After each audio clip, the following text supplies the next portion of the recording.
One of my favorite flavors, blueberry muffin, protein shake. It's done. Looks nice and creamy. Let that set for a second and then give that a taste. That was just one scoop. I may give this a try with 2 scoops later, but so far I'm very impressed with how that works.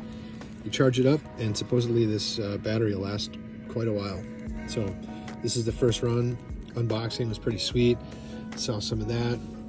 And if you like to have your protein shakes and you want a cool little mixer, this thing is slick. It comes in a bunch of different colors, a bunch of different lighting schemes.